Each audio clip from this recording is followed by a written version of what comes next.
Hi అండి అందరికీ. చాలా రోజులు అవుతుంది కదా నా వీడియోస్ అయితే వచ్చి. ఒక 10-15 డేస్ అవుతుందేమో. పెదనాన్నగారు చనిపోయారు, ఇంకా పండగలు కూడా చేయలేదని కొంచెం అప్సెట్లోనైతే నేను వీడియోస్ అయితే సరిగ్గా తీయలేకపోయాను.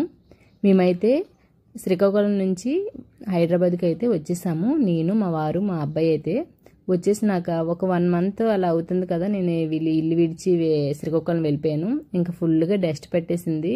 ఒక రోజు మొత్తం డస్టింగ్ చేసేసి ఇంకా బట్టలన్నీ ఉతికి ఇంకా అలా ఒక 4-5 డేస్ హైదరాబాద్లో ఉండి మళ్ళీ నేను శ్రీకాకుళంకి అయితే ఇప్పుడైతే వెళ్తున్నాను అనమాట. అది ఎందుకు అంటే పెదనాన్నగారు చనిపోయారు కదా, అందుకోసం 12 డేస్ కార్యక్రమాలు అన్నీ ఉంటాయి కదా, వాటి కోసం అయితే మళ్ళీ నేను వెళ్తున్నాను అనమాట. ఒక్కదాన్నే ట్రైన్లో బోర్ కొడుతుంది కదా అని అనేసి ఇంకా 2 సినిమాలు అయితే ఇంట్లోనే ఎక్కించుకొని, నాకు చాక్లెట్స్ అంటే చాలా చాలా ఇష్టము కానీ ఎక్కువ తినకూడదు అనేసి ఎంత కంట్రోల్ చేసుకున్నా నాకు చాలా ఇష్టం అనమాట. చాక్లెట్ తినుకుంటూ సినిమాని అయితే ఎంజాయ్ చేస్తున్నాను అనమాట. ఇలా 1 అవర్ అయిందో లేదో ఇంకా చీకటి పడిపోయింది.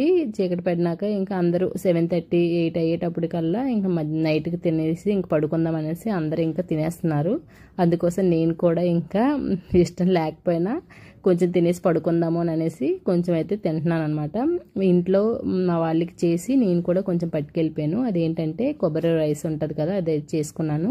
అది తినేసినాక ఇంకా మ్యాంగో సీజన్ అయితే అయిపోతుంది కదా, అందుకోసం మ్యాంగో ముక్కలు అయితే కట్ చేసేసుకొని బాక్స్లో వేసుకొని వచ్చాను. నాకు మ్యాంగోస్ అంటే చాలా చాలా ఇష్టం.